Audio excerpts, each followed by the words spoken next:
Hello Flight Simmers, and welcome back to Alpha Hotel Flight Simulator Training. This will be lesson 4 of our VFR or private pilot level flight training.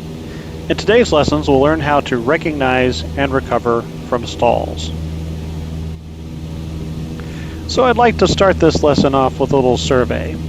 Let me see a show of hands for everyone that, the first time they booted up a flight simulator, took off and then pointed their aircraft's nose straight up at the sky to see why it was that a Cessna can't climb like a rocket ship. That's what I thought. And for the record, I'm raising my hand too. When you did that, you likely got a noise like this.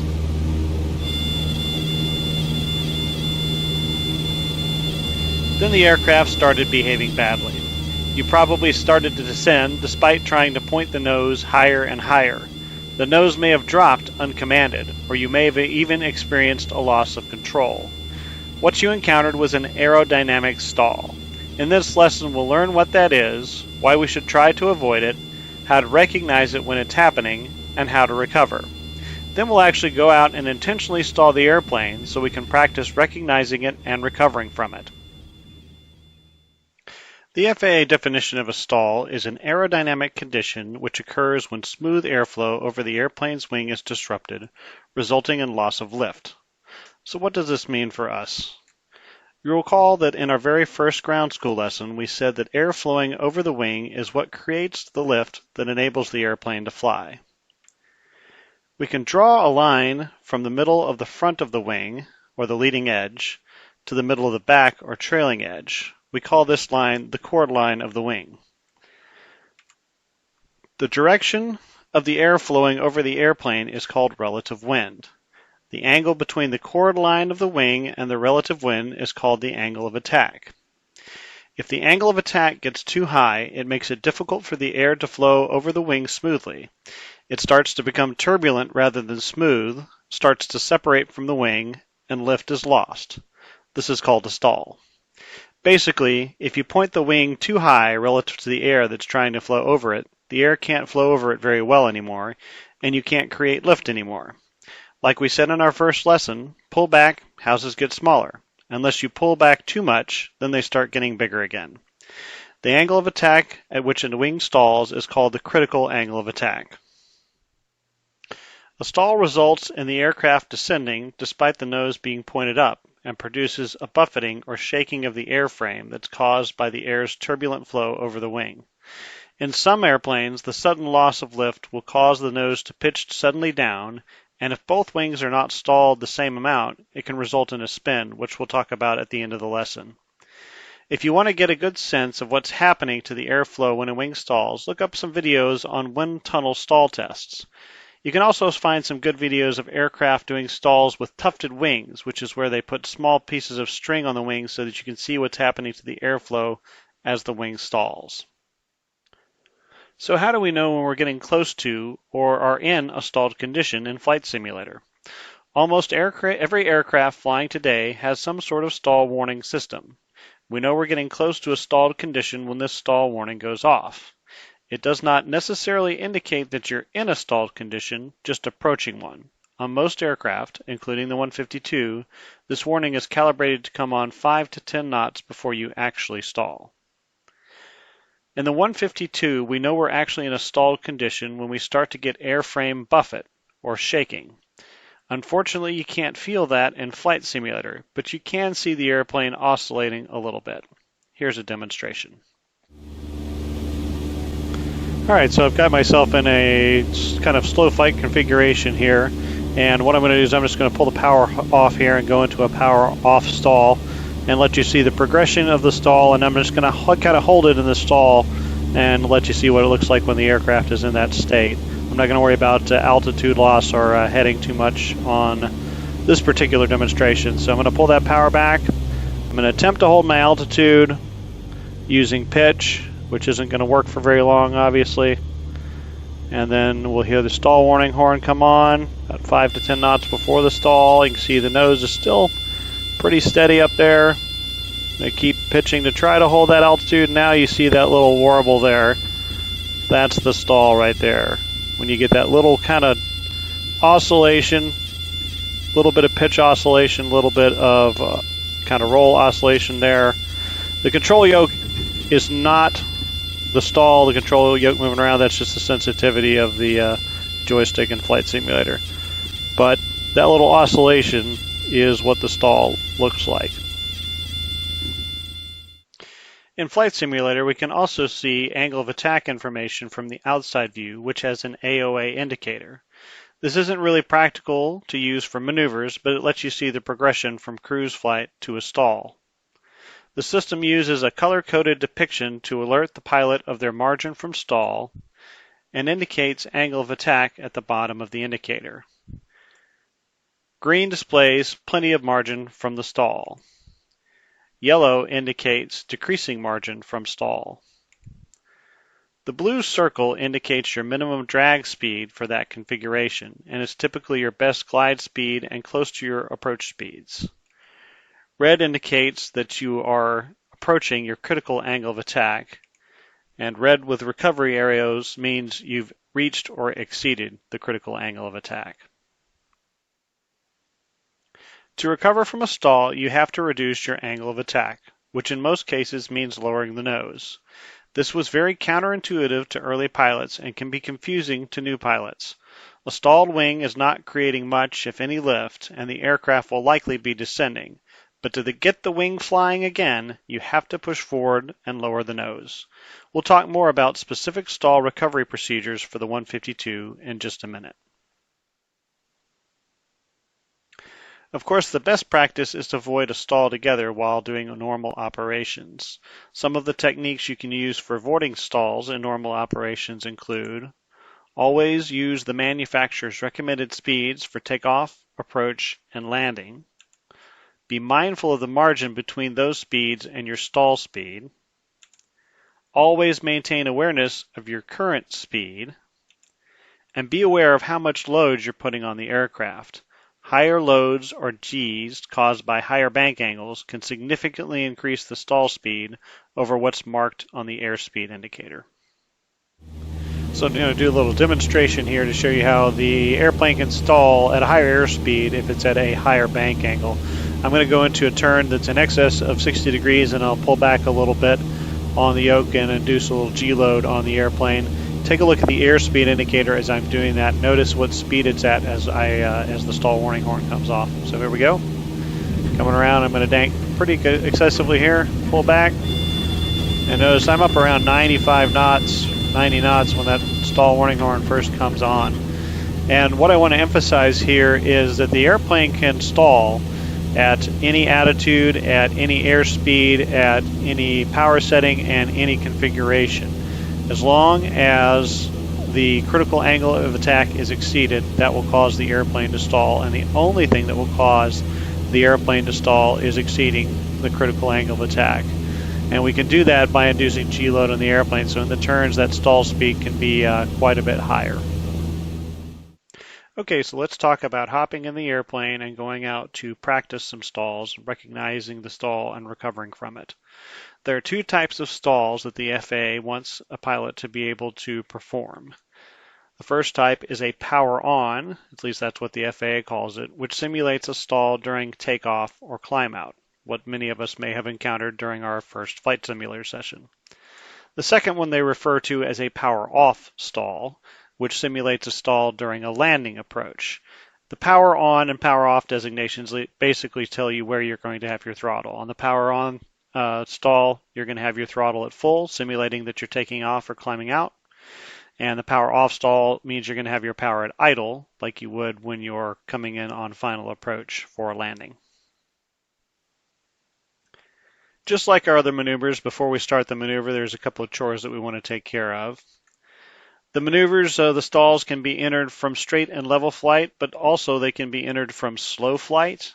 The FAA actually nowadays wants to see the power off stall or the landing configuration stall in a descent. I'm not overly concerned about that, but you can do that if you would like to. But if you want to, you can go from slow flight in the landing configuration and then just pull your power off and give yourself a stall and recover from that. That's a perfectly acceptable way to do the maneuver as well. The maneuver the maneuver should be performed so recovery occurs at or above 1500 AGL. That's a little less room that I would like to have when a spin is a risk. So like the other maneuvers we've done, we're going to start the maneuvers at 3500 MSL, and that gives us plenty of room to recover with altitude to spare. Just like the other maneuvers we've done at altitude, clearing turns can be performed. In real life, you would want to do that. In Flight Simulator, it's your option. Depends on whether or not you have traffic out there that you want to look out for. Okay, so the first stall maneuver that we're going to tackle is the power on stall. And each stall maneuver consists of two phases. The first one is the entry into the maneuver and the actual stalling of the airplane, and the second is the recovering from the stall. The other thing I'll mention about the stall maneuvers is that the FAA nowadays actually wants you to recover to climbing flight, because the thought is if you're climbing out, you want to recover from a stall and continue climbing. And if you're on approach, you want to probably initiate a go-around and start climbing. I actually have these maneuvers set up to recover to straight and level flight, but you can just recover to a climb at VY if you want to do that. All right, so for the procedures for the power on stall entry, this is going to look very similar to slow flight in the clean configuration, because the first couple of steps are basically setting up for that. So we're going to apply carburetor heat, reduce the power to 1500 RPMs, and then use pitch to hold altitude, allowing the aircraft to slow and trimming as needed to keep that pitch. So just like slow flight, we're just pulling the power back and letting the airplane slow down. You'll want to trim up to the point where we get to 50 knots and add the power back in. At that point, you do want to stop trimming. Once we get to 50 knots, rather than adding the power and just flying the 50 knots, we're going to apply full power and carb heat off. And then we're going to pitch up a little higher than normal, about 15 to 18 degrees nose up. And we're just going to hold that pitch and allow the aircraft to stall. Basically, instead of going and chasing the stall, we're going to let the stall come to us. First, you'll get the stall warning horn. If you use your ailerons at all, you'll notice they're almost completely ineffective at this point. So you want to control your directional control with your rudder. And finally, you'll get the oscillation or the buffet that we talked about. So we do the recovery at the buffet. And to recover, you want to gently reduce your pitch, probably about 5 degrees, maybe a little more, to break the stall. Maintain directional control with your rudders. Your ailerons are going to be pretty much ineffective with that little air going over them and with the wings stalled. Verify that you have full power in and flaps up, and then pitch to climb at VY initially. And then once you're at your desired altitude, reduce your pitch to hold the altitude, and then it becomes just a level off maneuver. Trim down as the aircraft accelerates. And at 95 knots, reduce your power to 2300 RPM and trim for a level flight. So at that point, it just becomes a level off maneuver. All right, so let's take a look at actually flying this maneuver. All right, so we are straight and level flight, and our pre-maneuver chores are taken care of, and we're going to do a power on stall and recovery. So I'm going to bring the carb heat out, and I'm going to pull the power to 1500 RPM, and then I'm going to pitch to maintain the altitude. Looking for about 50 knots, and once we get to 50 knots, then I'll go ahead and put the power in and pitch for the stall. And it's okay to trim now until we get down to about 50 knots, and then I want to stop trimming.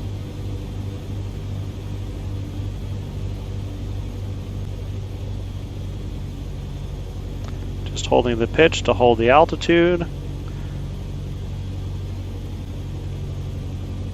Alright, there's 50 knots, so I'm going to put my power in. I'm going to smoothly pitch up to just below 20 degrees. I'm going to wait for the stall to come to me. There's the horn. And there's the oscillation. To recover, I just pitched down just a little bit, about 10 degrees. Directional control with my rudder. And then I'm actually just going to recover to straight and level flight since I'm actually gaining altitude here. So pitch, allow the airplane to accelerate.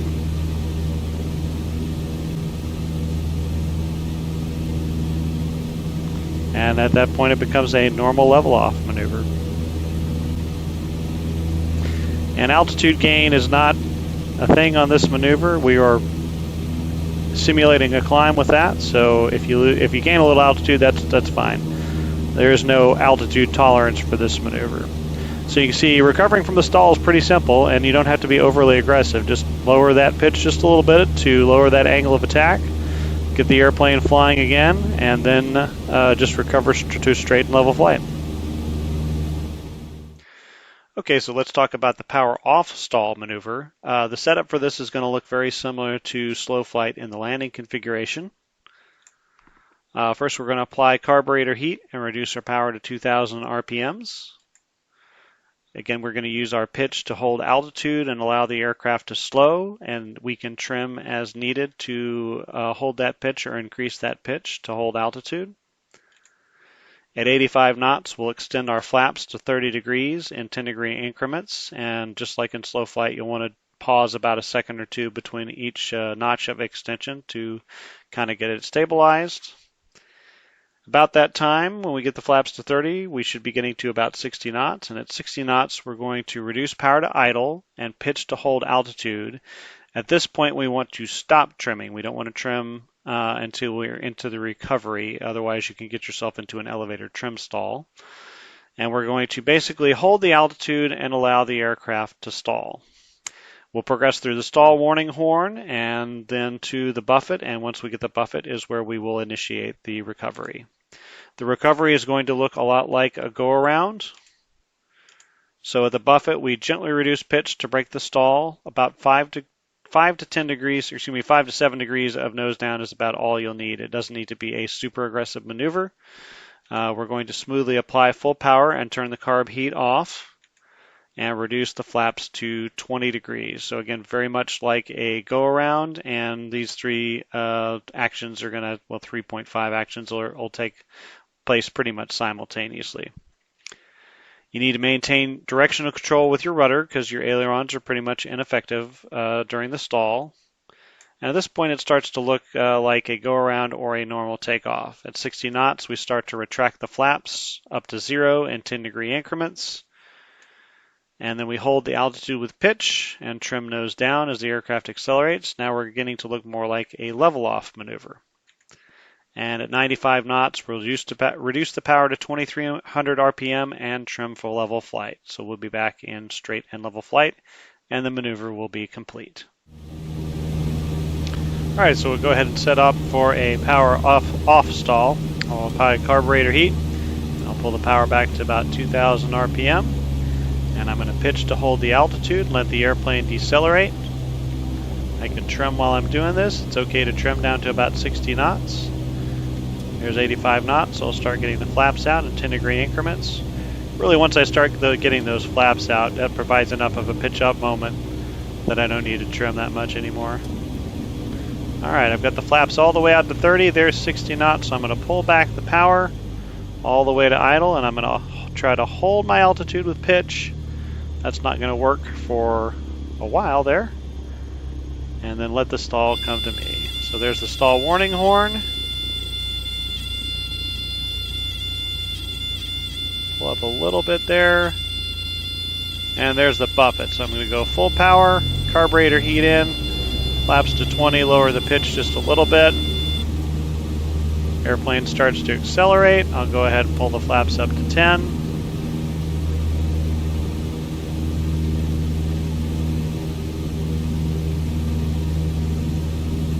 There's 60 knots, so I'll go ahead and pull the flaps up to 0. And I'll establish that pitch attitude for climb since I did lose altitude there. And then we'll climb up to 3,500 feet and it just becomes a normal level off maneuver at that point. Alright, so there's 3,500 feet. I'll go ahead and pitch and hold my altitude with pitch, let the airplane accelerate. And at 95 knots, I'll pull the power back. I'm trimming the nose down again, recovering back to straight and level flight. The proficiency standards for the stall maneuvers are pretty straightforward, and they're the same for both maneuvers. We want to be able to recognize and promptly recover from the stall when we get to the buffet. and we want to be able to maintain directional control. We need to be able to hold our heading during the maneuver plus or minus 10 degrees. Altitude loss is not a criteria for this maneuver. The FAA used to stipulate a minimum altitude loss when recovering from a stall, but that now they want people to focus on just getting out of the stall. If you're losing more than about 500 feet, if you're losing a massive amount of altitude, you're probably not doing it right, but it is not a criteria for certification or proficiency. Another thing to mention is that the FAA in their maneuver criteria are allowed to ask to see these stalls in up to 20 degrees of bank. I'm not going to demonstrate that in this video, but if you want to practice that on your own, you're more than welcome to try that. All right, let's talk a little bit more about what spins are and how they happen and how to recover from them. A 152 is not prone to spinning. It's very difficult to get into a spin. It's very difficult to keep in a spin. And if it gets in a spin, you can basically let everything go and it will recover on its own. But let's talk a little bit about what they are and how to recover from them and tips to prevent them when you're practicing stalls out there, just so you're aware for other types of airplanes. And if something unusual happens on 152, you know how to handle it. So if wings are stalled in uncoordinated flight, one wing can completely stall while the other wing partially stalls. Uncoordinated flight meaning if your aileron and rudder are opposite directions, if you got some left rudder in there and some right aileron, or if you have a little too much rudder, that's what can cause uncoordinated flight and cause this to happen if you're in a stall. This can cause a spin where the aircraft basically falls around the completely stalled wing while flying around the partially stalled wing. This results in the aircraft rotating and descending in a nose-down attitude in a stalled state. From an observer on the ground, it looks like the aircraft is in a spiraling dive, but if you look at the airspeed indicator, you're going to see that the airspeed indicator is at or below your VSO or VS1. So it's not flying, it's still stalled, but it looks like a spiraling dive from somebody on the ground. To prevent a spin while you're practicing stalls, make sure and use your rudder to maintain directional control during your stalls. Your ailerons are not going to be effective, and you put in opposite direction aileron to the rudder you're using. That's what can create a stall, or can create a spin. And then if you do get a wing drop during a stall, step on the wing that rises, or basically apply rudder in the direction of the wing that's rising or opposite direction of the wing that drops. In other words, if your right wing is coming up and your left wing is dropping, use right rudder to control the airplane. If you were to get into a fully developed spin in an aircraft that doesn't recover itself like the 152 does, there is a common spin recovery technique to pretty much any light aircraft that should get you out of the spin. The technique is to use the following procedure. First, you want to reduce your power to idle. The engine torque can actually cause the airplane to rotate faster in certain spins. So if you reduce the power to idle, that'll get rid of that torque turning tendency. You want to keep the ailerons neutral. Uncoordinated flight was what got you into the spin in the first place. So if you neutralize the ailerons, that will keep you out of the trouble there. Apply rudder in the opposite direction of the spin rotation. So if you're corkscrewing around to the left, apply the right rudder. Move the elevator full forward to break the stall. This is very important because without breaking the stall, it's difficult for you to exit the spin. Once the rotation has stopped and the stall is broken, then you'll start gaining airspeed, and it's time to just gently pull up and recover from the dive. Be careful about how many G's you pull as you do this.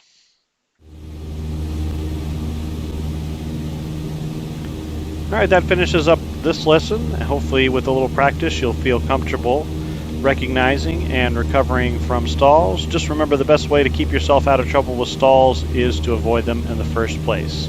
This also finishes up our series of lessons on maneuvers in the 152. In the next lesson, we'll start working on landings. We'll see you next time.